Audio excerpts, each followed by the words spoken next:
So, welcome back, or welcome anyone new who hasn't seen this before. I'm just going to give a quick recap of what this stream is about, if anyone is tuning in for the first time.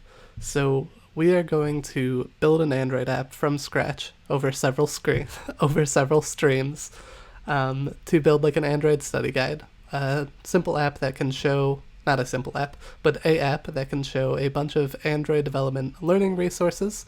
And so it'll serve kind of dual purposes between something we can build together and then an app that we can actually learn from. I'm glad the Nightbot integration is already working, so there's the link to the GitHub project automatically. Beautiful timing if anyone would like to view it. That's what you see on screen is the GitHub repo for this project that has the Twitch recording from the last stream if you want to see it, as well as all of the resources that we happen to talk about during the stream. And I'm going to do a similar one for today when I have the links. So in here is the link to the Slido questions flow. So if any of you are too shy about asking a question on stream, but you want to know something that I'm working on, you can check out this link, which I'll post in chat. Or if any of you forget it, you can hit up Nightbot with !Slido, and it should give you the link right there. So if any of you forget or need to pull it back up in chat, you can do that. There should also be some 15-20 minute interval for Nightbot to post that automatically, but you can check that out. And if you lose the project one, you can also do !GitHub. So that was my side project of the week, was playing around with Nightbot. So hopefully that's helpful. In the last stream, all we did was set up this project, go over some pro streamer, go over some code quality tools that I like. So we added KT-lint and detect. We added GitHub Actions as our continuous integration. And the whole point of that stream was to show off some of my best practices, things that I like to use to ensure the quality of my applications moving forward. And I'm still going to give little tips about my sort of development process along the way. The main focus will be building an Android app, writing some Android code, but I'm going to show you some small processes along the way that really help me in my day-to-day work that are separate from coding itself. And I think that's a really good segue into sort of the first fun integration I wanted to share with you that I thought of after last time. So for today's stream, we're going to start by building out a RecyclerView inside the application to show a list of articles. Now, we probably won't get to a point where we're requesting Android articles, from a network yet, but we can at least build a RecyclerView and show some hard-coded data. Hi, Dallas. Thank you for coming by. So, separate from the RecyclerView thing, I was going to show you one cool integration that I really like for GitHub that might help you guys out. So let's go ahead and create a GitHub issue for what we're going to do today. It must have saved this draft from what I was going to make earlier. Hey, Nate. So let's go ahead and create an issue for creating this article list RecyclerView. And heck, we can just add a label if we want. I will skip the label. But the reason I wanted to create an issue was because this is part of my segue I mentioned earlier of small processes that help me in my day-to-day life. So usually as a developer, we have some sort of bug or issue tracking software that helps us keep track of the work we need to do, whether that's GitHub issues, whether that's Jira. I don't know what else is out there, but there's probably something else. But usually with each one, thank you for the follow, we get some sort of identifier. So we see that on GitHub up here. We have an issue number, and this is number 4. And the reason I bring that up is because when I now go into my project and I want to make a new branch to write that code, I like to use that identifier in my branch names just to help keep me organized. And so let's see what that looks like. So let's go to the project real quick. And we're on our development branch. We can see that at the bottom right here, or I don't know if you can see that. But let's do git checkout -b. So my project over here is called Android Study Guide. So I'm going to abbreviate that for my branch name, and I'm going to do ASG-4. And this is a way of saying that like this branch is associated with this project and issue number. And I could leave it at that, or I could just give it another description like article list RecyclerView. And that's like just a really small piece of my process, but I find that like really helpful if I am looking at someone else's branches. To have this convention tells me a lot of information. I get like a brief explanation, whatever I can fit into a few characters, but I also get some identifier to our issue tracker. So if I want to understand what this branch is doing or why this branch exists, I can then go into my project, look up issue number 4 and say, oh, this branch was to create this RecyclerView, and maybe there will be a comments or discussions. But that's a way of tying like my code to the actual sort of discussion and motivation behind that particular branch. So that was a small thing I thought of after the last stream that I thought I'd start off by sharing with you guys. And I'll show you one other cool thing one other cool thing that we can do with this issue number in a second. Let's go back to the project. So the first thing I'm going to do real quick is, thanks. I showed everyone last week that this was just a default template project in Android Studio. I didn't change anything new about this project. So by default, I got this first fragment. And if we look at the emulator, it's just a fragment with some text view inside of it. But I don't really like the name first fragment. So let's go ahead and rename this. This is eventually going to become our article list fragment. And we can even rename this layout file to be fragment article list, just so we have like a more clear naming convention. I'm going to go one step further, and I'm going to throw this into its own package. We'll create a package called article list.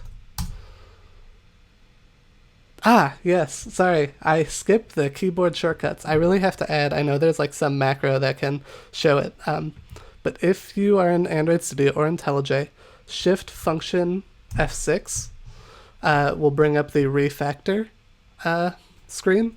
And so basically, if anything I type here now to refactor this class name will change the class name, change anything that references it, and it will also change the file name. So that's just kind of a one spot thing. I'll press the escape key to get out of that. That was the same as if I had done right click, refactor, rename. So you can see the highlighted shortcut here, Shift Function 6. Thank you for calling that out. I'll try to remember the keyboard shortcuts that I overlook. Presentation Assistant plugin. Okay, that's great. I've seen that in a lot of conference talks, but not something I've done for myself. So I'm actually going to copy Nate's message real quick, and I'm going to throw that into my Sublime so I can remember to do that later. Cool. All right, and then we created a new directory, article list. We can call it whatever we want. I like, package organization is its whole, and all I did, sorry. We're just going to click and drag this into article list, and then this will tell me it's going to refactor everything. I'm going to hit OK, and now it has moved the file around for me and has changed any relevant imports. Package organization is its own discussion, and you might see me on stream do things that don't match up with what you're doing, and I'm happy to discuss organization, but I tend to start, at least in the beginning, to kind of group my packages by like feature, and maybe we'll change that as this scales, but that's why I created a package for article list. So anything related to that feature, this article list fragment, as we add more files to it, that's going to go in here. But let's go ahead and run this to make sure I didn't accidentally break anything and all that refactoring. And let me know if that those Nightbot interruptions are going to be too fast. I was just kind of guessing at what a good interval would be, but I think it would be helpful there as people think of questions. Cool, so we've renamed the fragment. That was just kind of some boilerplate I wanted to get out of the way, and we'll commit this. Command K brings up the Android Studio commit dialog. You can see this changed a few files, but all that is let's bump this up. Like the layout change refactor I did. So even in my nav_graph.xml file, that was automatically updated by that Shift F6 flow. So Command K brings up the Android Studio commit dialog, and we'll revisit briefly this GitHub issue I created. Again, this is number 4. So when we're dealing with GitHub integration, if our code is stored on GitHub and we're trying to reference a GitHub issue, if I use $4 anywhere in my commit message, it will tie that commit to the GitHub issue. So let's say we did renaming fragment for number 4. And this also ties into why I like to put the identifier in the branch name, so that if I'm making this commit and I forget what ticket is this branch associated with, well, I just have to look at my branch name and see, this was for issue number 4. So that's really helpful in making these commit messages. Let's push that, and I'll show you what that looks like. Wait for it to commit. Push.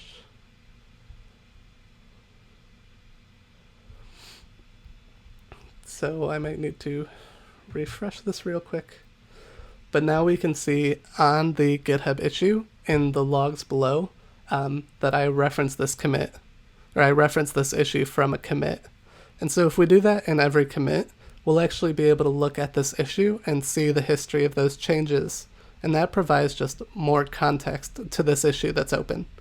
So again, a small part of process, but can help tie a lot of information together. And this is really helpful if someone else needs to come in and take a look at what you are working on, or they want to understand how far along you are in the process. Tying all this information together can be really helpful. And check, no questions yet. Cool. So does that all make sense? Does anyone have any questions about GitHub issues or integration with issues?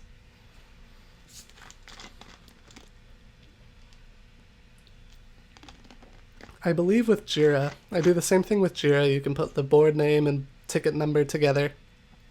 I don't know if you get as detailed information, but Jira will usually be able to say this commit or this branch is associated with, this ticket.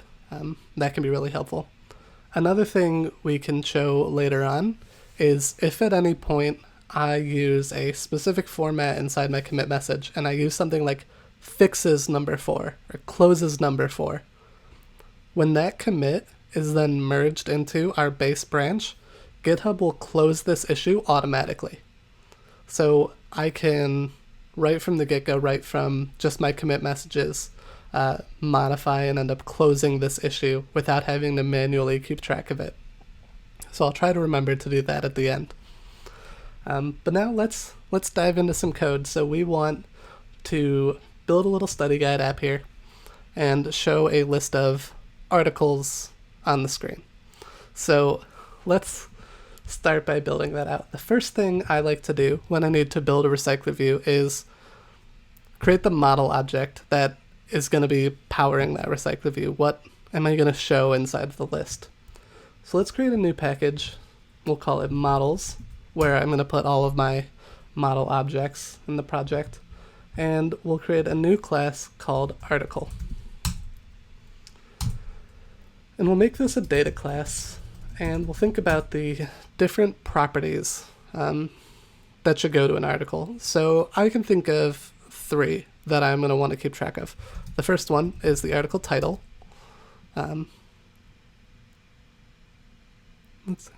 What? Oh, I didn't realize that I turned links off on accident. Let me see if I can fix that. Oh god.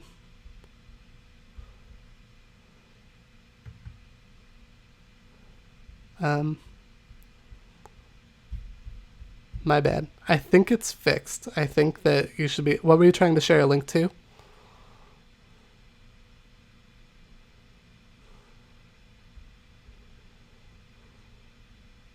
My bad. I know on my GitHub channel I allowed it. Oh, thanks. You can try again if you want. I know on Twitch I allowed it, but it was probably when I added Nightbot that it Nightbot had, and I found it in there. I should play around with the Nightbot settings a little more. So things I want to keep track of for an article. Well, we've got our article title. We'll make that a string. Everything's probably a string. We want to keep track of the author name, which will be a string. And then one other thing to add to the article is, like, let's say for this app, we're probably not going to be like opening and viewing those articles inside of our application. So we're going to want to launch like the user's web browser or something. So we need like the article URL or link. We'll call it URL, and we'll add that here. So these are the three things that I need for an article. Title and author name are going to go on to get displayed to the UI. The URL will be used when we click on it to launch into a new page. So now that I have my model object, the next thing I like to do with the RecyclerView is build the layout file for this RecyclerView list item. So we'll do that inside the res layout folder and create a new layout resource file. And the convention I like to use is list underscore item underscore article, or whatever I'm displaying here.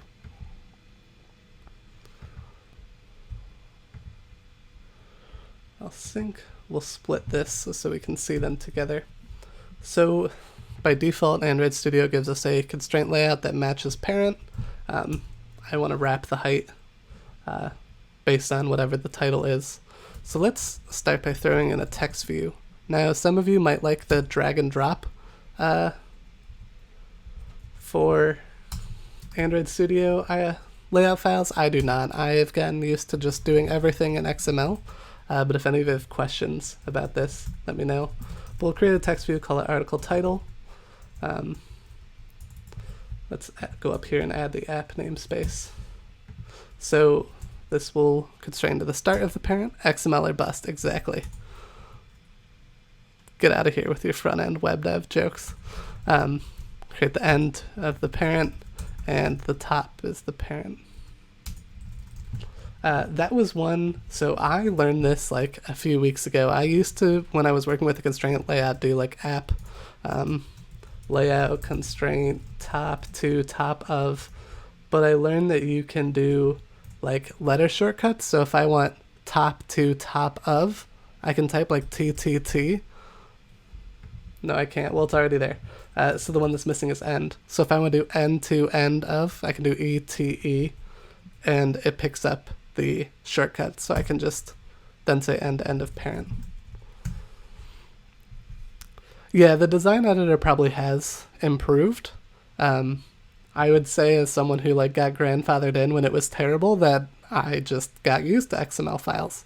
And now because I like, this sounds cocky, I guess because I have like gotten so used to XML and feel like I have a good command over it, I just don't want to change. It's my safe space, which is why I will continue to reject Jetpack Compose.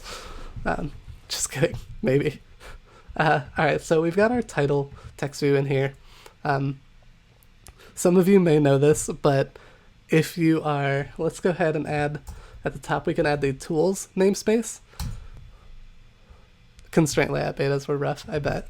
So if we have the tools namespace, we can specify things that will appear inside our layout preview that don't actually appear in the app. So if I want to see on the right what this article looks like, we can put in like some tools text here and type whatever we want. So I'm just going to throw in the title of the last blog post I worked on, which was on room migrations. So you can type in mastering room migrations, and now we can see at the right, we have to zoom in because it's very small, but we can see what this layout file would look like now if it were rendered. So let's clean this up a little bit. Let's give it some padding.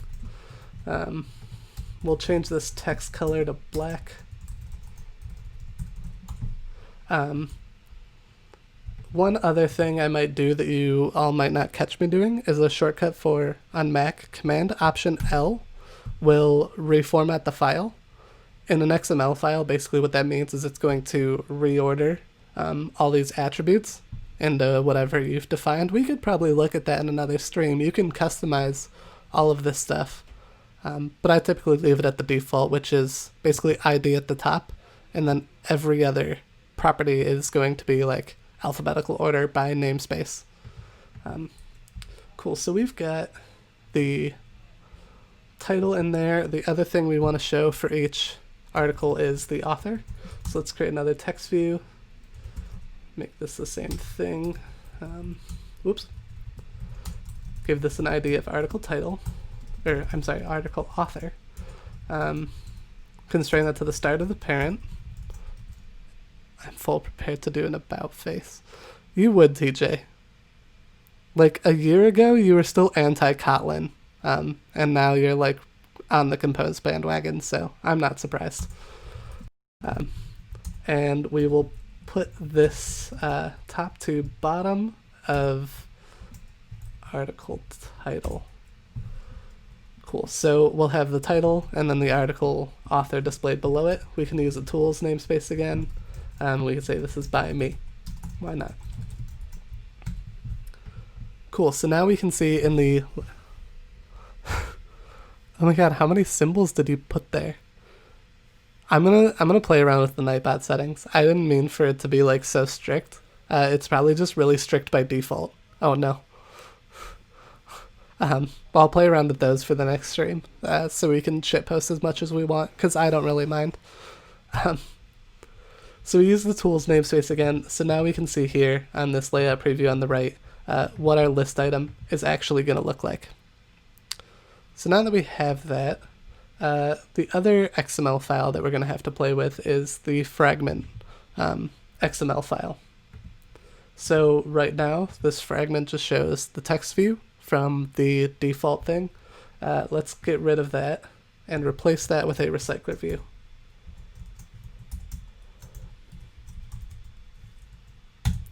And we're going to make that 0 so it can match parent.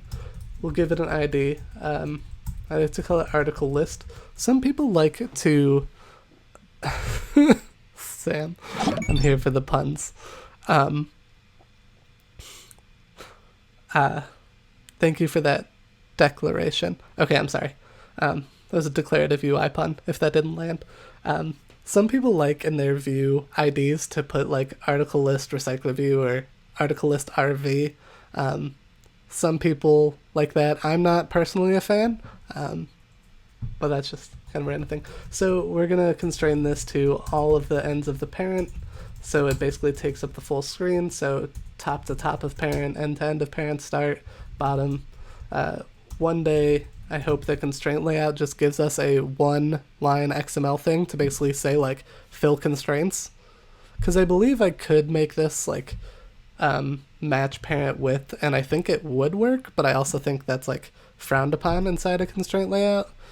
So, similarly, like, just anytime I want to do this, to make something either fill the screen or be centered in the screen, I need these same 4 lines. That's a constraint layout rant. So before I actually get into writing the code for this recycler view, I thought I'd show you another like unique tangent that I learned about from the God dang it that I learned about from the async Android videos that a bunch of GDEs did a while ago, and that was this one I'm going to share in chat called Powerful Layout Previews by Jerome Moles, and I'll put that inside the resources for the project this week as well. But that whole video is about how we can take these layout files in here to the next level to make it really easy to see. Because if we look at what this layout preview is showing me right here, because it's a recycler view, I just see this item 0 through 9, and it's not helpful. It's not actually reflective of what this fragment is going to look like. You're cackling loud enough for me to hear you, but if the mic can't pick you up, I guess you just gave me a bad mic recommendation. Thanks for stopping by, Sam. I really appreciate it. He's cackling so loud. Stop. I'm sorry, y'all. This is what I live with, and I would change nothing about it. RecyclerView previews. I will get through this, I promise. So this preview we see right here, this item 0 through 9, it's not helpful. Let's talk about how we can make this helpful. So one way we can do that is, again, with the tools namespace, we can actually give this like a tools item count, and we can change like how many items show up in the preview. So let's say I want to show 6. We could see that like the number of items on the right hand side just shrunk to 6 items. I can also give it like a layout file to reference. So I could say tools list item. I could do @layout list item article. And now boom, this RecyclerView preview is showing like my actual layout list items. So this is really cool. Like I see what it actually looks like. But this actually is still not perfect because it's showing the same list item over and over. And it would be really cool if we could just like show a different list item as this preview goes on. I think I'm going to skip that until I have some more time at the end of the stream. But let's see if we can fast forward to like a preview from Jeroen's video where we see basically what you'll do is you'll create like a sample data JSON file that has like a list of items inside of it, and then you can reference those from your XML files, and now you get layout previews that look like this.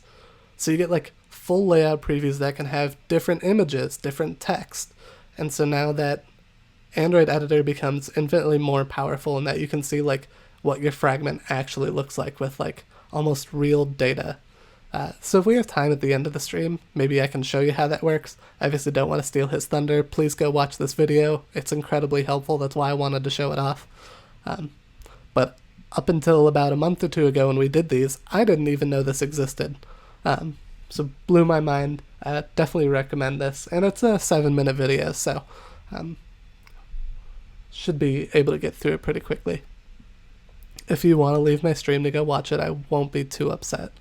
But we'll skip the previews for now, and let's dive into writing a RecyclerView, because I think a number of you might know this already, so we can probably go over it pretty fast, and then move on to some other stuff. Let me make sure no one has asked questions. Is there a template for creating an adapter and view holder? It would be useful for interviews. I'm not sure what that question was getting at. Is there a template? So we haven't actually created the adapter yet. We can look at that in a second. It's probably bringing up that like a lot of RecyclerView adapters are the same thing.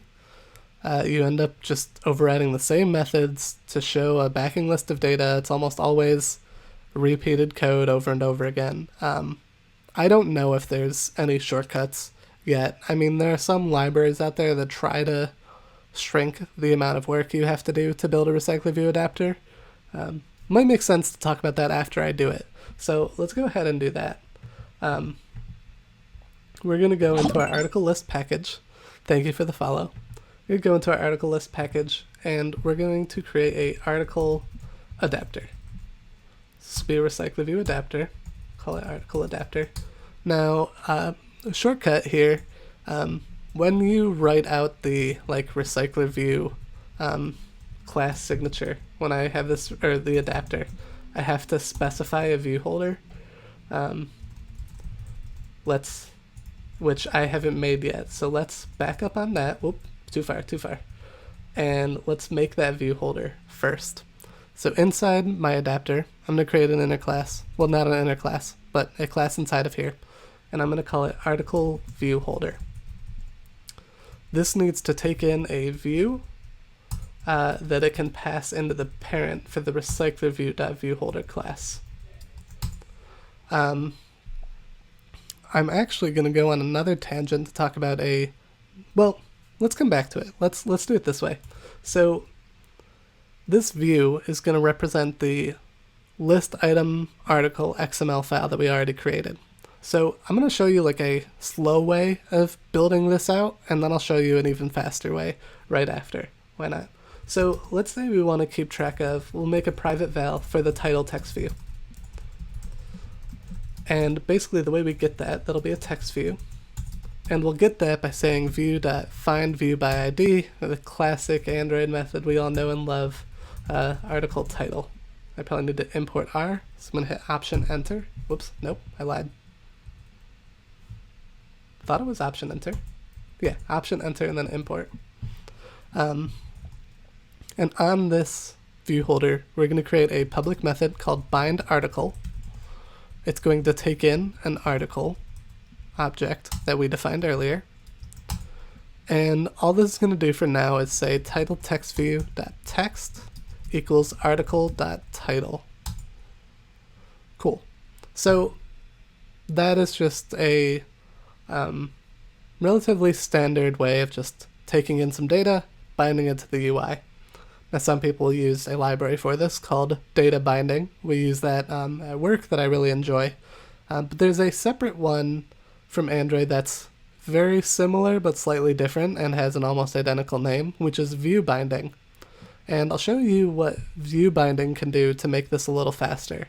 So some problems with this approach is just that it's very verbose. It's a lot of code to write find view by ID. It's also not necessarily type safe. I don't really know at compile time like if this article title actually exists. I don't know if the view I'm being given is actually the article list item view. There's kind of a lot of assumptions that were made right here. So let's talk about how we can add view binding. So we're going to go into our app build.gradle file.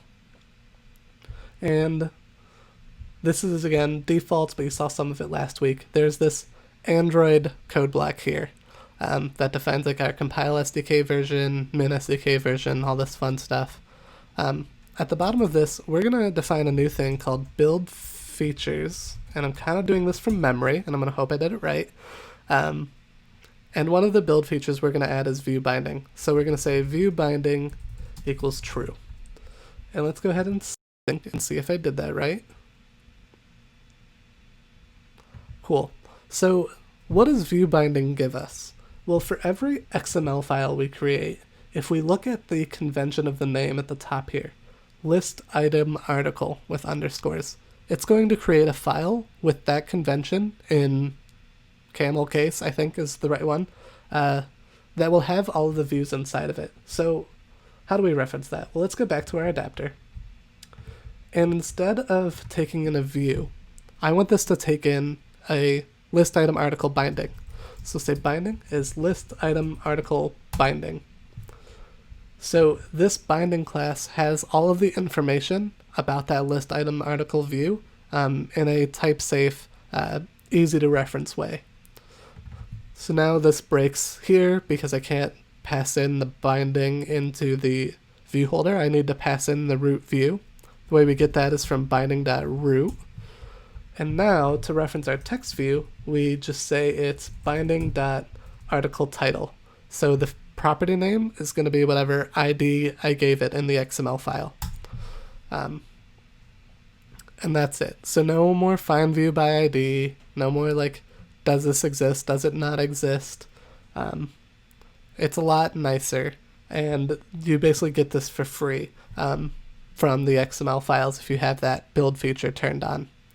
I do think, and I hope I'm not wrong on this, I thought I tried it out, but you notice like this text view that it offered me was non-nullable, but if you were in a scenario where you have like the same XML file used in two different layout orientations, say a portrait version and a landscape version, and you have a component that exists in one and not the other, you should get this as like a nullable property, which then means you can conditionally do stuff based on that orientation, which is really nice.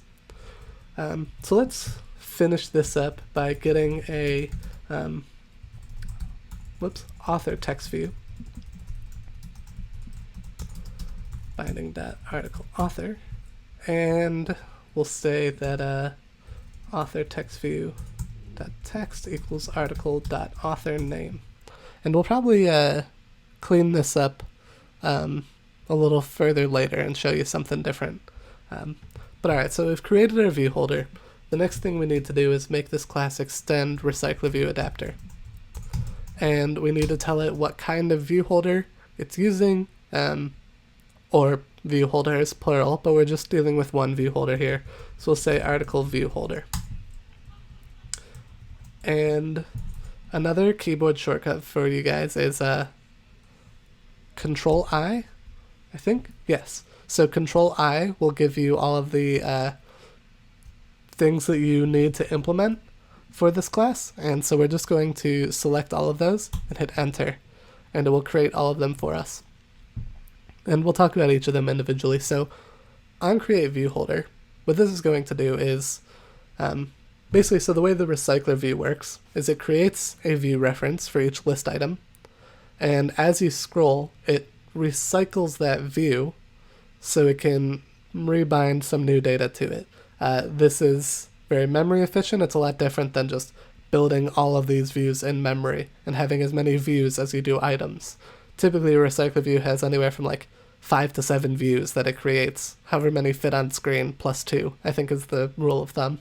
And that way it can reuse views and save on memory, versus like the list view even that we used to have in Android.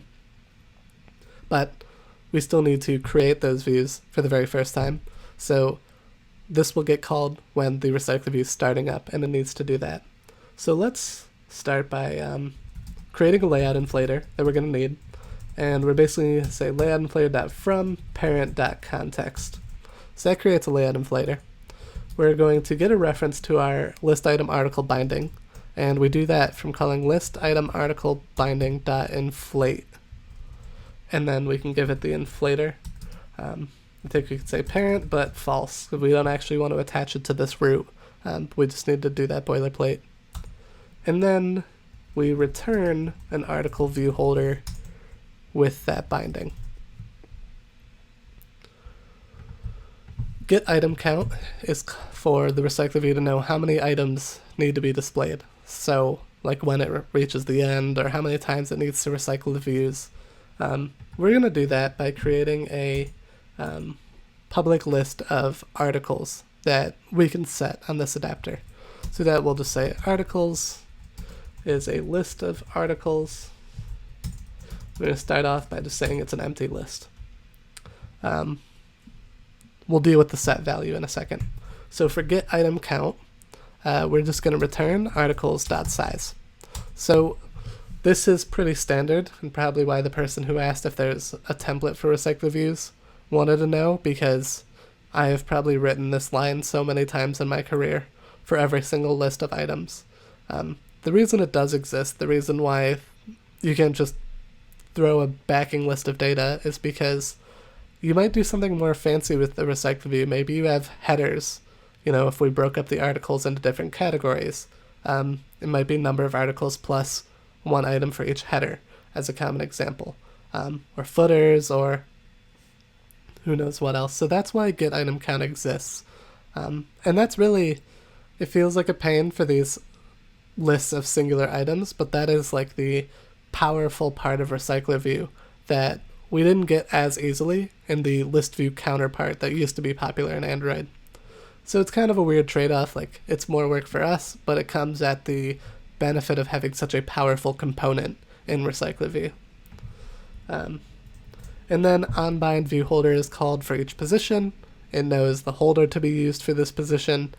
But I love list view. So, fun fact, I was actually digging through my blog, embarrassingly, one that I've had for, almost 5 years now. And I went back to look at like some of my really old writing. And one of my earliest blog posts was like comparing RecyclerView versus ListView, because that was a big thing at the time. And when I go to like my Google Analytics, that is still like one of the most popular blog posts I've ever written. It's still getting hits like 4 to 5 years later, which kind of blows my mind. I don't even know why people are still looking up ListView today. Maybe that is still in some old resources, or I don't know, but I thought that was a fun fact. So onBind view holder is going to get called at each position to basically say, like, we need to bind this view holder here. Legacy code. Alright, so the way we do this is, get the article at this position, which is just articles from position, and then we can say holder.bind article. So that's everything we need for our adapter to show a list of articles, except for the fact that we want to, when we set a new set of articles onto this adapter, we need to tell it to update. So we're going to override the set in Kotlin, override set value, let's say field equals value, so we actually update the backing field. And then we're going to call notify dataset changed. Now, arguably, this isn't like the most efficient approach, because this is basically saying like, our dataset has changed, you need to refresh the entire adapter. If we have a lot of items, this might not be like the best solution. Maybe we like only want to update specific ones. And we can do that with this approach by creating like some diffing tool. I think there's like I forgot what it's called. There's an adapter that helps with that. Basically what I'm trying to say is I know that that's a thing. I don't know enough about it to talk about it in this stream. So understand this might be like an inefficient approach. But maybe in a future stream we can clean that up. If we get to the point where the app is showing a large number of articles, maybe we want to be smarter about that diffing. Yes, list adapter and the diff util callback. That's what I was thinking of. So worth looking into. Maybe I'll do some research and on a future stream we can look into it, but we're not going to be dealing with a large enough data set yet for that to be a thing.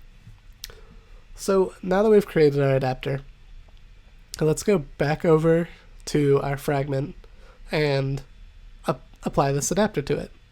So I'm inside article list fragment, and what I'm going to do is I'm going to create a late init var for the adapter. Whoops, private late init var for the adapter, so we can assign this value.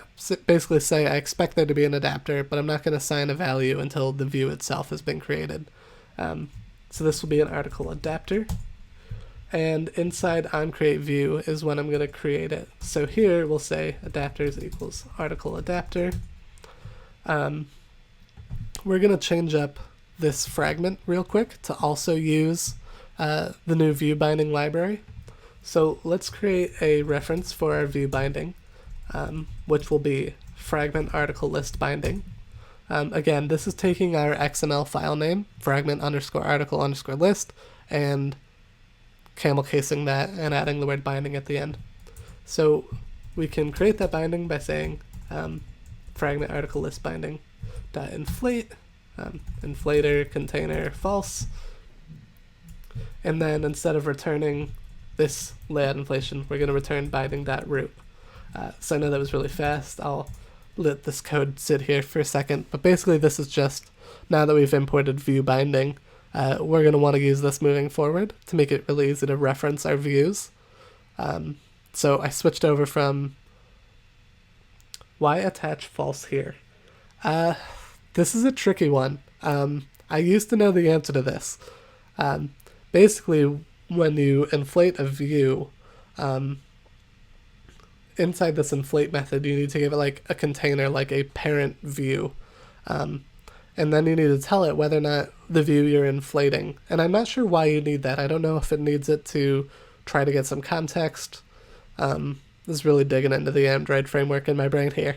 But then I'm telling the like inflate method, do I take this new view that I've created and attach it onto that root container? And sometimes I do want that. An example is like if I'm inflating something inside my activity. If I'm inflating my base view, I need to take that and attach it to the activity. In fragments, we don't want to do that. I don't remember exactly why. I don't remember what this container is called with. I think we can get that answer if we're curious by like debugging this and hitting this breakpoint. But I might have to do some research. That was not a great explanation. It's probably better than 0. But I know there's more thing. I forget because, I mean, I've just always made it false with fragments. And I don't remember the exact reason, but it's something that I've done so many times. So this gets called, the container is our nav host fragment. We can see that at the end of this view. I think possibly the gist of that might be that like we're creating a fragment that should kind of exist on its own. We don't necessarily, even though it will exist inside this container. Yeah, so I think what Nate just said was what I was like halfway through saying, is that we want to create this fragment, but the fragment manager is what's going to handle showing and hiding it. We don't actually want this to be like attached to that container view. I'm sure that's like a not so elegant way of explaining what Nate was getting at too.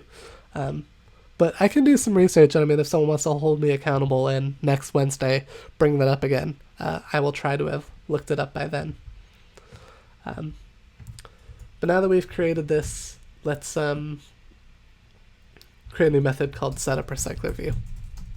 We could do this inside OncreateView, but I don't like for OncreateView to get really bloated with a lot of stuff, so I like to split up my setup when I can. So we're going to say binding.article_list.adapter equals the adapter we've created for the class. We're going to say article list dot layout manager. Whoops. We're going to give it a linear layout manager. And then we'll give it an orientation of vertical. I actually think this is another thing that's a force of habit. I think in, whoops, did I do this wrong? Oh, yeah, here. Actually, I think that used to be a thing, but now I think you could just give it context, and I think it's vertical by default. But if you were dealing with a horizontal recycler view, you would add that at the end, and then some other, there's actually another constructor there. I'm going to skip that for now, because this one will do what we need. And then I'm actually going to go and just add a divider. So this used to be a thing we'd have to do by hand, but now they give us this for us. We can say add item decoration, and then actually let's create one above so we can see. So we can create an item decoration called divider item decoration. I think that needs a context. That needs a orientation. And actually let's Shift F6, rename this to, oops, if I can type, rename this to divider item decoration. Oh no. So when RecyclerView first came out, there was no like built-in divider support like there was with ListView, and that was really annoying. And there was this really common Stack Overflow answer that showed how to make a divider item decoration, and everyone basically took that and copied it into their own projects. But now that's like built into Android, so that's really cool. And so that's the basic setup we need for now. We could run this. We're not actually going to see anything on screen yet because we're not giving it a list of articles yet, and that'll be the next thing we have to look at. Yeah, this is just blank. So let's commit this code for now. We'll say adding RecyclerView for number 4. Keep using that number 4 to keep the GitHub issue references. I kind of blew through the adapter, but kind of aiming that at my target audience. You've all probably seen that before, but if there is anyone who hasn't, if anyone wants me to revisit something I just showed, please let me know. Or feel free to ask in the Slido link. Again, if you do !SLIDO in Twitch, you can get the link from Nightbot, or it's on the GitHub repo as well. Oh, wait a second.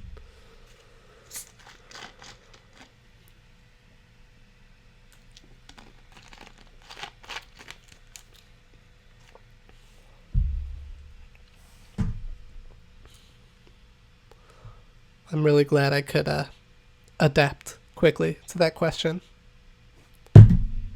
Okay, sorry. So many recycler puns. Oh, I love that question timed right up with the interval, because it's supposed to post every like 20 minutes or something. Alright, so if it doesn't seem like there's anything pressing right now, so let's add a list of articles here. I thought about a few different ways of doing this because I know we're eventually going to want to pull information from a network. And as we get to that point where we're actually, not just when we do the networking layer, but when we're actually trying to manage the state of this fragment for loading and content and error, we're going to have a discussion around architecture. And that'll be a really interesting stream to try and do that live. But I was trying to find a balance for this stream. I thought about just hard coding a list of articles to show in the recycler view, but I think it might be helpful to talk through briefly some of the ways we can break up the data layer to help us when we do move on to actually requesting from the network. So let's create a new package, and we're going to call it data, and that's where we're going to put all of our sort of data related work. Eventually networking, maybe even local data. It'll just all go in this data package. And we're going to create a Kotlin class called article repository.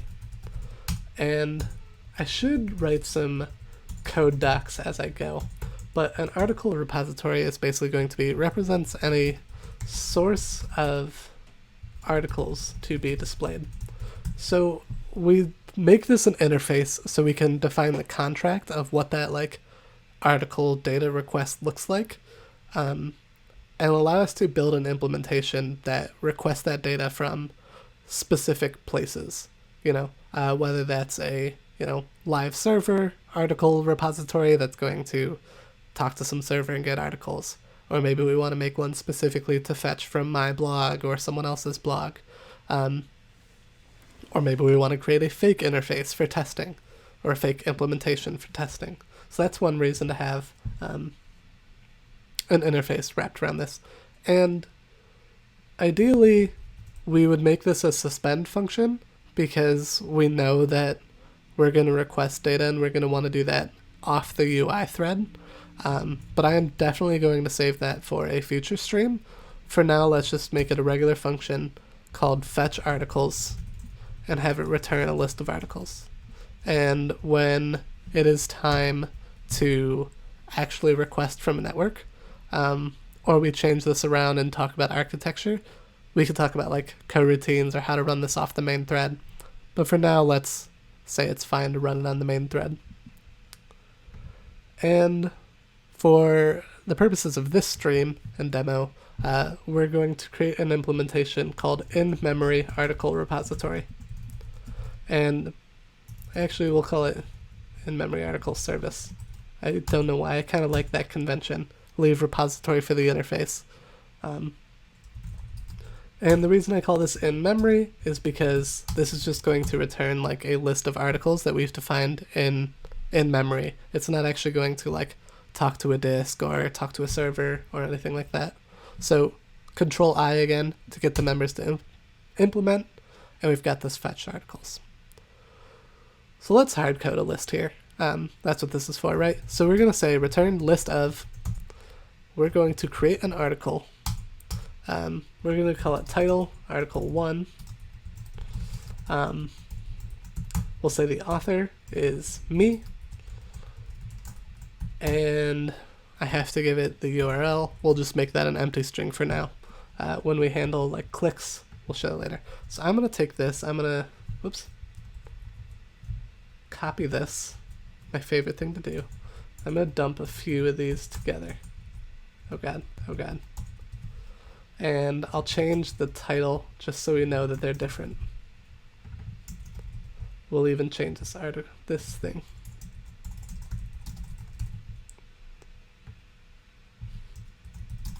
Just change up some of this dummy data. Alright, so we've got this in-memory article service. So as we move forward for a little bit, we'll use this to display articles.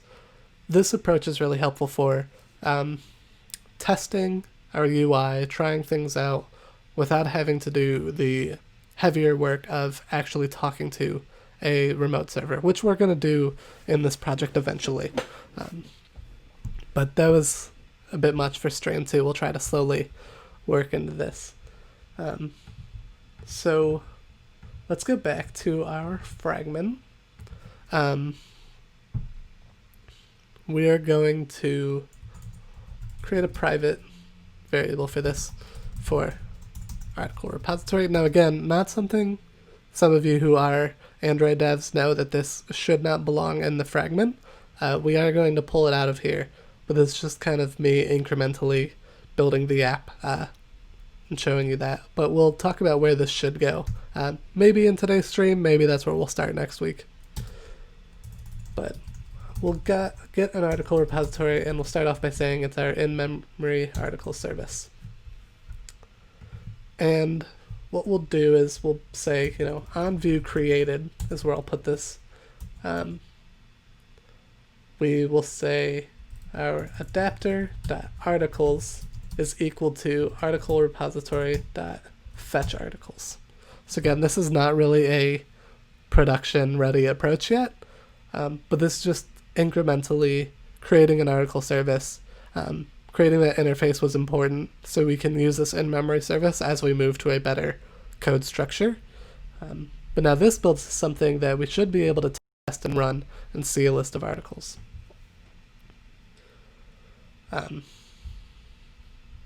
Let's hope it works. Nice. Okay, so we got our RecyclerView working.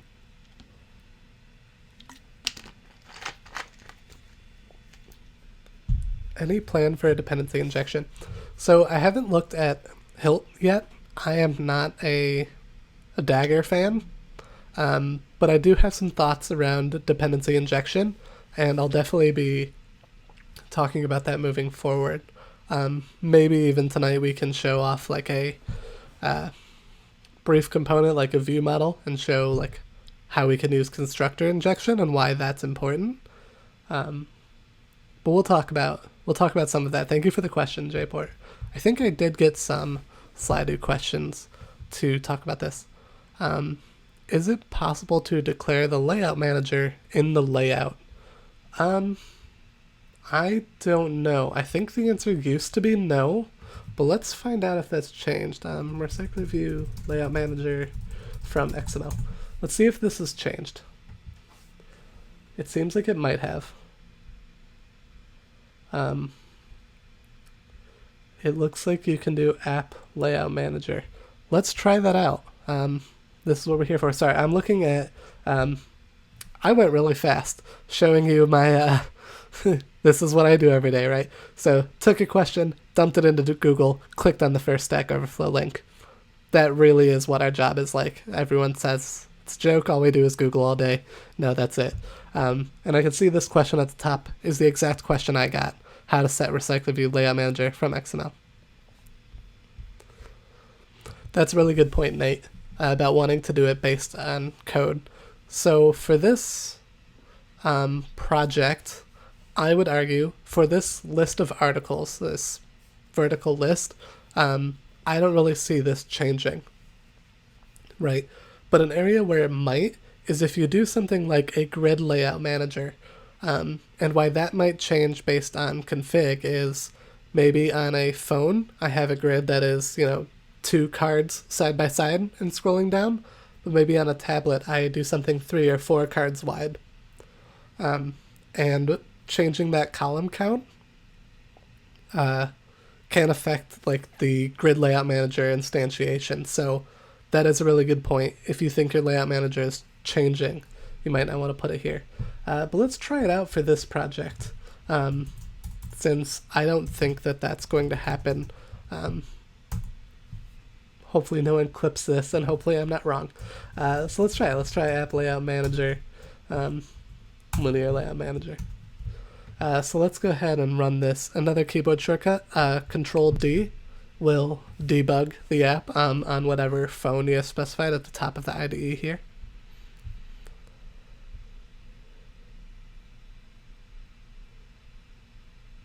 And it's still working. Awesome. Cool. I am glad that that's a thing now. With, like, I think list view, it used to be the same way, kind of like a linear layout. You specify the orientation right from XML. But I think when we first started adding RecyclerView, that wasn't a thing. Another thing for RecyclerViews, just as a tangent, if you're working on, like, more complicated RecyclerViews, there is a library from Airbnb called Epoxy.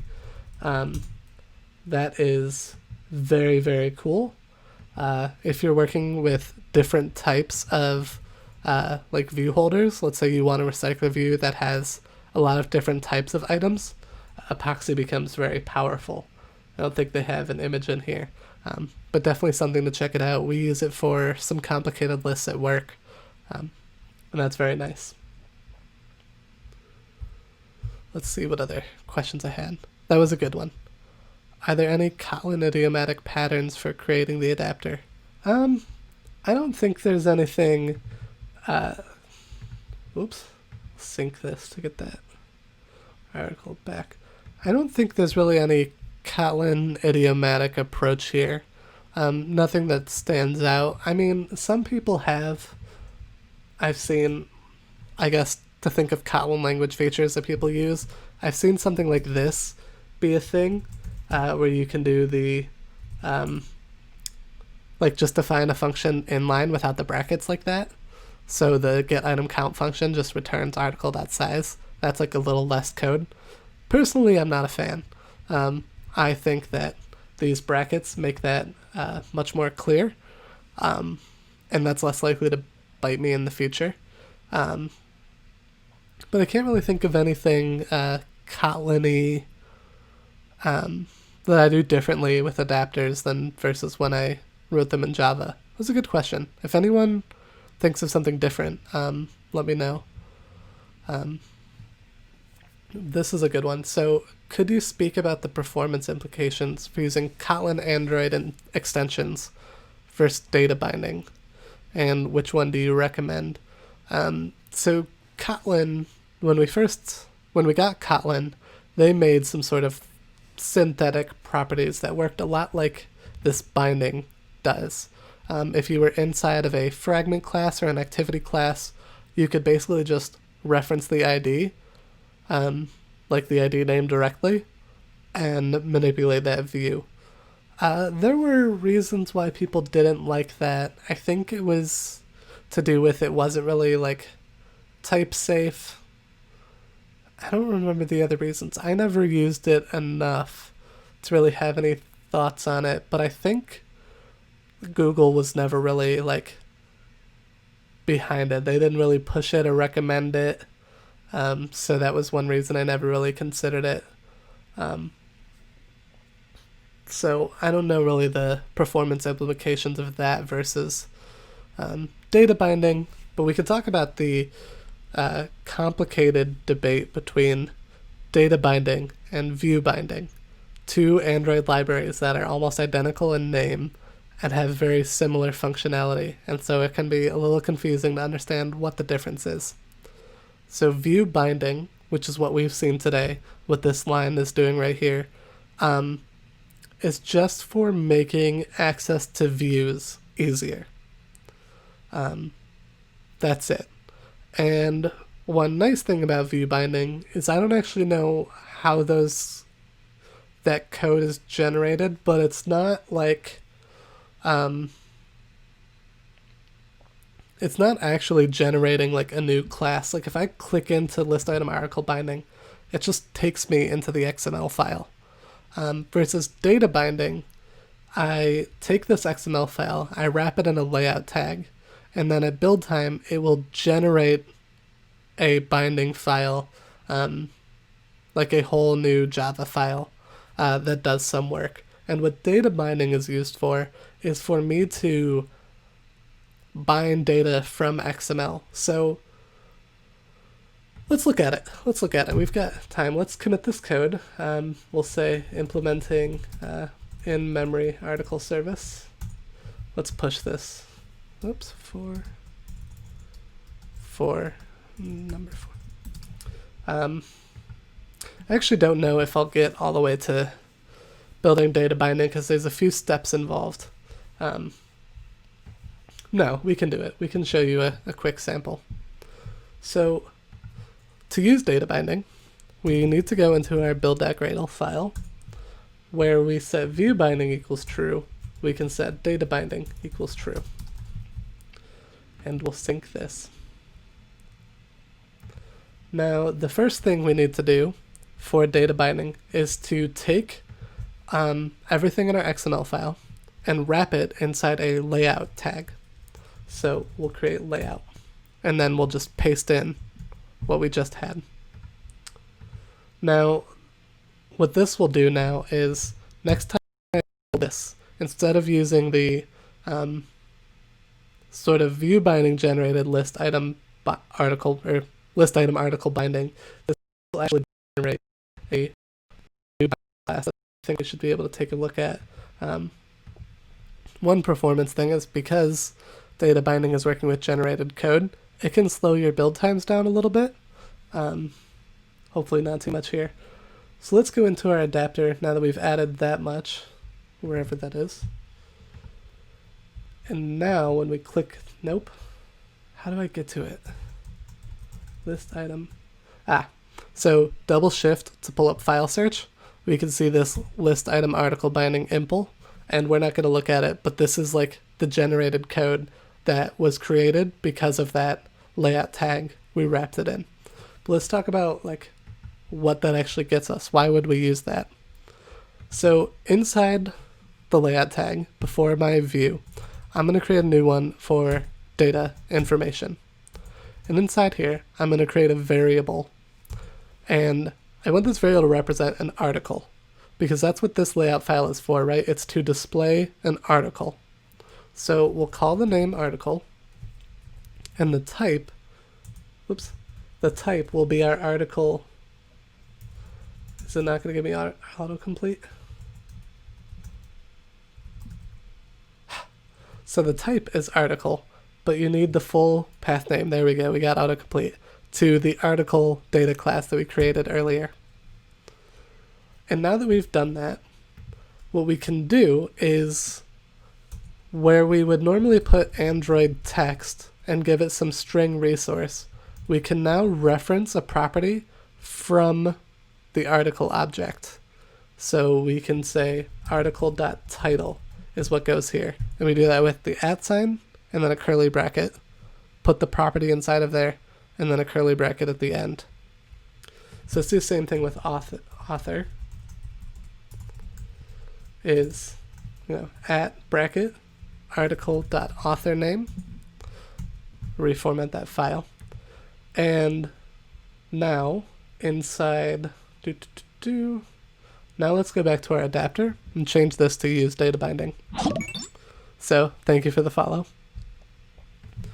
So now this all still works. Data binding, much like view binding, gives us our properties in a type safe way that makes them easier to manipulate.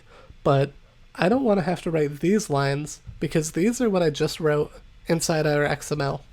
So let's get rid of these references. We don't need them. We'll get rid of that.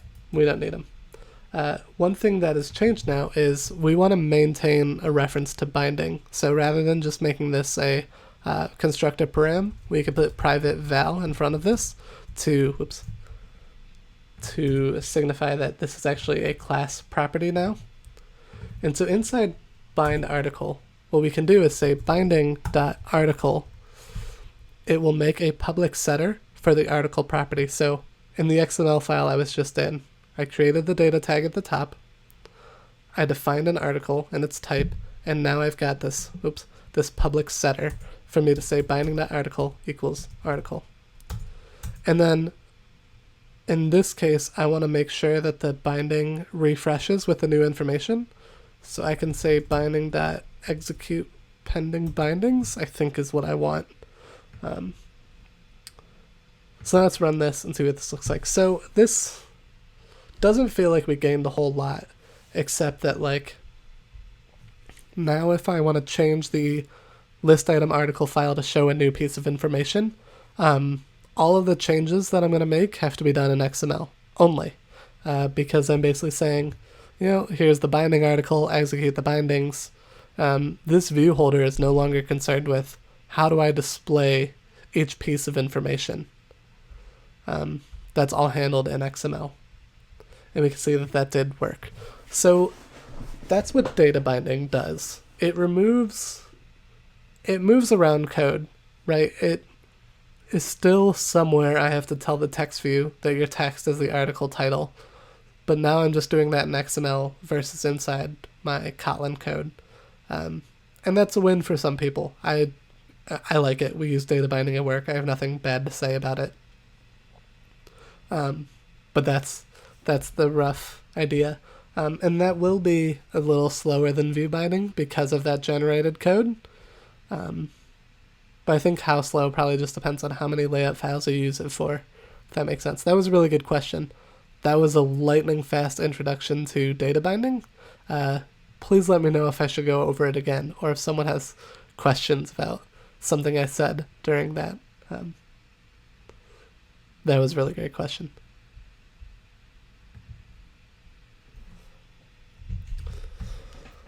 Give me 1 second.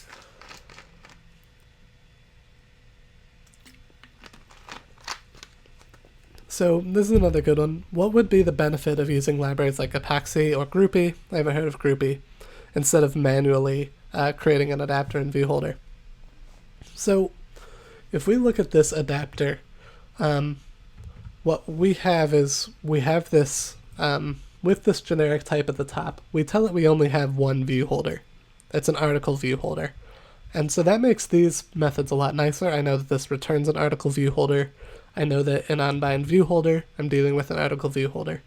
So if you're dealing with a list of data that shows one type of item, I think this, I guess, what I'd call an out-of-the-box solution is fine.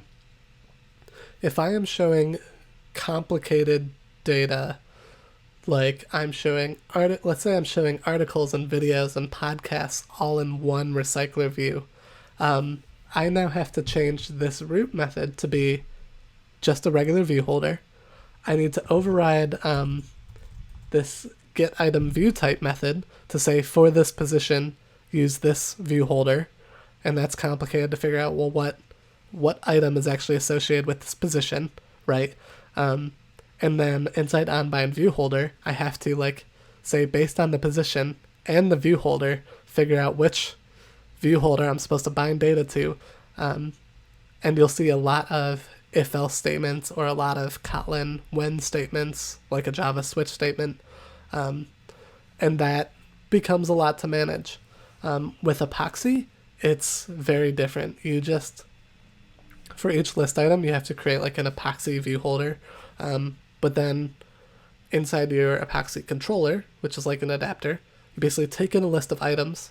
For each one, you map it to the relevant Epoxy view holder, and then you just add it to the controller, and Epoxy shows all of it.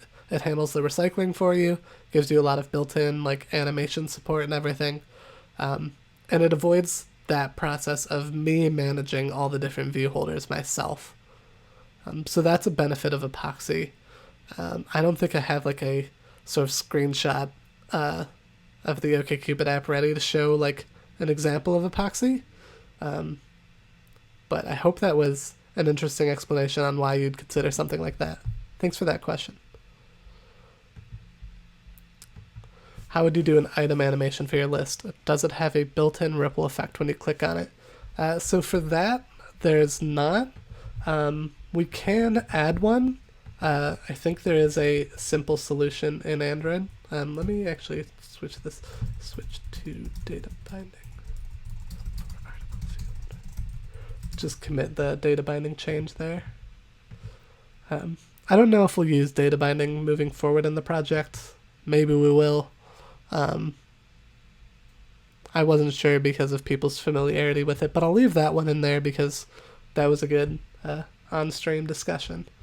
So let's look at our list item article XML file real quick.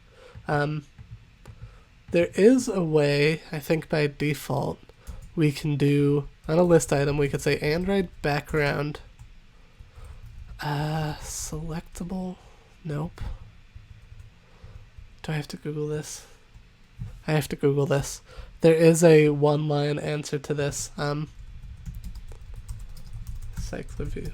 Ripple effect RecyclerView Android.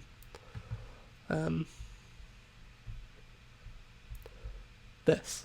So if we set the background to this Android attribute selectable item background, that will give us a ripple effect. Oh, and I don't know, maybe this will be easier to read in Android Studio.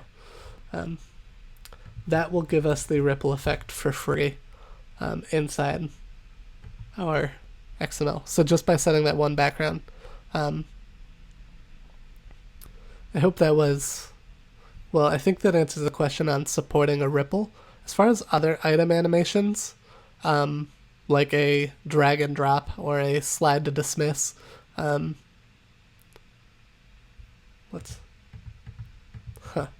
okay, that didn't work. Why not? Is it foreground? I don't think so.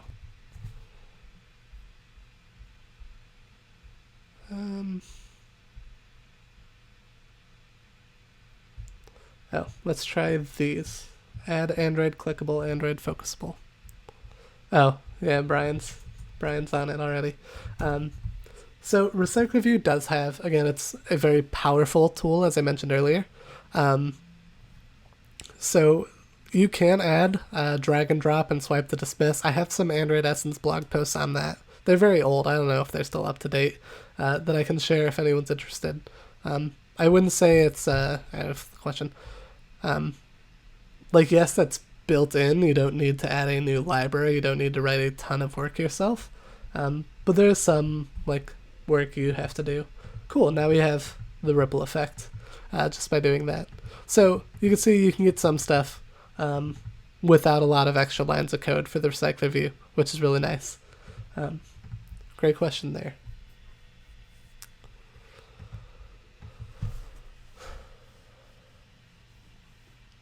So, another good one. What if each article had a video? That is resource intensive. Where would you release resources in your adapter? That's a really good question. What if each article had a video that is resource intensive? Where would you release resources in your adapter? So the way I would approach a problem like that is, I'd really think about, like, how do I word this? Like, if I was building this app, right, I may not make each list item like a playable video. Because if I have all these videos running at the same time, like, that's definitely a big problem. So what I might consider is, in the list of articles, I show just a thumbnail, and maybe clicking on the article opens up like a detailed page where there's a video player there. If you really want the video to be played inline, you would probably want to write some sort of, and I'm speaking from a sort of abstract point of view, I haven't actually done this, but you would want some sort of manager at the fragment level that can track all of the videos that are playing, and maybe make it so you can't play 2 article videos at the same time, right? So playing one is going to stop another list item. That's a way to keep resources down. I'm definitely speaking about that answer in the abstract, because I haven't built a feature quite like that, but those are 2 sort of quick examples of how I might handle that. Hopefully that answer is good. So this is a great question, which is one other thing I'm happy to handle on stream today, which is, suppose each article row had a button to bookmark it. How would you handle setting the click listener for the adapter? So that's the only one other thing I didn't get to do in the stream, so let's look at that. So the first thing I'm going to do inside an article list folder is I'm going to create a new interface for an article list item click listener. We'll call it article click listener. That can handle clicks. Now, some people might, and I've done this before, pass in like a single function type into the adapter that is like a callback when I click on it. But the reason I do an interface here is because if I change anything about how those click contract works, I just have to change it in this one spot. I don't have to worry about the adapter too much, for example. So let's have an article click listener, and we'll say on article clicked, and that will take in an article. So we have defined this click listener. Next up, we'll go into our adapter, and we'll make that a argument inside the adapter class. call it click listener, article click listener. We will pass this click listener into each of our view. Let's talk about the view holder real quick. So one approach I've seen to this, which isn't bad, is making your view holder itself implement view.onClickListener. And I think that that's fine. And I think that trims down some of the code for us by saying, this implements onClickListener, and so we override onClick right side of our view holder. Now, what this needs to do is this needs to get a reference to the article that's bound to this view holder. And there's a few ways we can do that, and everyone probably has their own suggestion about what is the right way to do this. With what's on screen, now I would actually do this a little differently in production, and maybe I'll clean this up in another screen. But let's start with what's on screen. The quickest way for me to get a reference to the article is to pull it from the binding. So I could say, article equals binding.article. So whatever article was inside like our binding class, whatever was called here in bind article, that'll be referenced in this onClick. We'll change our adapter to take in the click listener, this article click listener.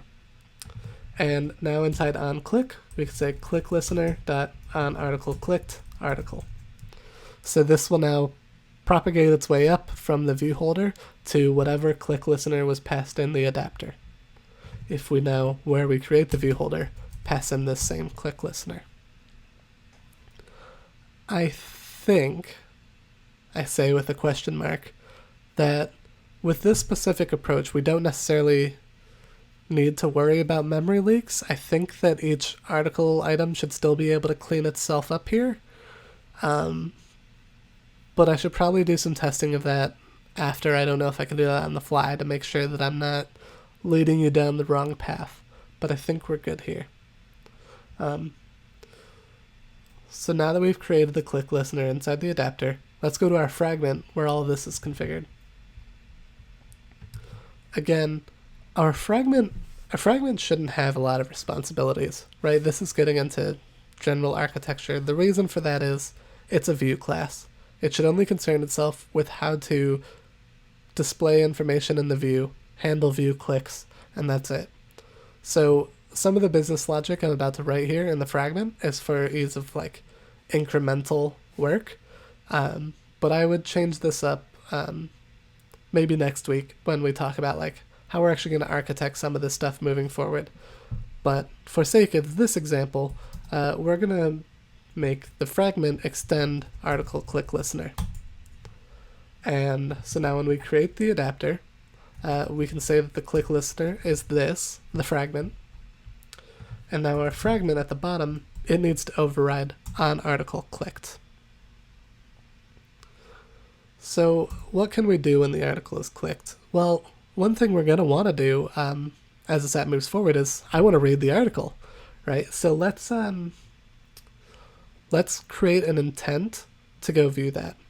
So we can do that by creating a URI from the article URL, and we do that from URI.parse article.url, and then we can say the intent is an action view intent. So we do intent.actionView URI. What this intent constructor does is the intent type is action view, which will basically try to find an app that can open the supplied URI. In this example, what it should do is open up your web browser, whatever your default web browser is. Might be Chrome, well, maybe not Safari. Get out of here, iOS devs. But it'll use some sort of browser, or it'll pop up a little like chooser to tell you where it should go. And we'll say start activity intent. So I can already foresee with the app that we're running, this is going to break. and that's because none of the article URLs in our in-memory list are valid, because I think we just put like empty strings all up in here. So I'm going to run over to my blog real quick, and I'm just going to copy a link to an article, and we're going to paste that in as the URL. And I'm going to do that for each of these. Actually, for the last two, we'll grab a different page, just so we have something to test out here. So we'll take those hard-coded links and we'll run this and see if it works. Yay, crashes. Inferred type is article question mark, but article was... So I suppose that the binding.article is nullable, because it's possible that I might not have set it on the binding. So let's do a quick hack. Don't always do this at home, but we're just going to band-aid this for the time being and check that we have a non-null article before we fire this click method. The reason I say don't do this at home is because this isn't something that should happen, right? When I have an article and I click on an item, I expect that there's an article there. The fact that I'm dealing with code that implies that it might not be is a code smell, and I should sort of rethink how this is structured. We can do that again. Next stream we can focus on sort of better code organization on some of this stuff. But for today I thought we'd focus on the UI stuff. We've already been streaming for almost an hour and a half, which is impressive on just a recycler view. So let's click an article. Nothing happened. Nothing happened! Oh my god. Does anyone know why nothing happened? It just clicked for me. No pun intended. The reason that didn't work is because we made our article view holder implement the onClick listener, but we never set the click listener onto the view. Oops. So let's, inside the init block, when this view holder is created, we are going to say binding.root.setOnClickListener this. So now that when the view holder is created, it has a click listener, which is also the view holder itself. And now this should handle the click. So that is an experience, or that is like a quick learning that kind of only comes from experience. You make this mistake enough times that when you click on a recycler view and nothing happens, you just already know where that's going.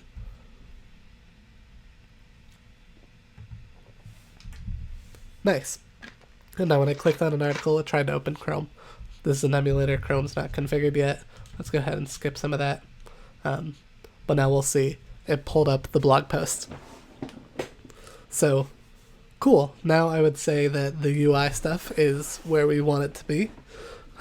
We've created an adapter that takes in a list of articles, drops them on the screen, shows us author information. I was going to go a little deeper and show like how we could say like by Adam McNeely, use some string resources, but I think because we've been going for an hour and a half, we should leave that for next week. But I'm going to go ahead and push this up. I think that that's a good step. I'm not going to sign off right away. I think there's another Slido question. If anyone has any other questions, drop them in Slack or in chat. Click listener for number. But I think I am going to slowly wrap up. I'll answer all the questions until there are no more. But I think that's the amount of like code and features we should add for today. Let's see if there's other questions. Cool, so we handled click listeners. Is there any functionality that was easy to use with list view that you wish a recycler view had? So that's a really good question. Is there anything I missed from list view? Well, I said earlier that list view used to make dividers easy, and recycler view didn't. And so I would have said that before, but now we have the divider item decoration inside the Android library. So the only thing I do miss is actually everything we just did. So with a list view, there used to be a method right on the list view called set on item click listener. And it would just call back with the position of the item that was clicked. And that was all you had to do. RecyclerView, RecyclerView got rid of that. And again, it was to make it more powerful, to give you more control over the views themselves, which means even for just a click listener, I had to do all of the code we just did of creating the interface, passing it down through the adapter into the view holder, propagating the event backup. So I do miss that. That was easier in list view. But I would say roughly, I think RecyclerView was a huge improvement for Android. And so even with that little extra work, this was something that is a worthy trade-off. So they said, thanks for answering all of my questions. I'm glad that was helpful.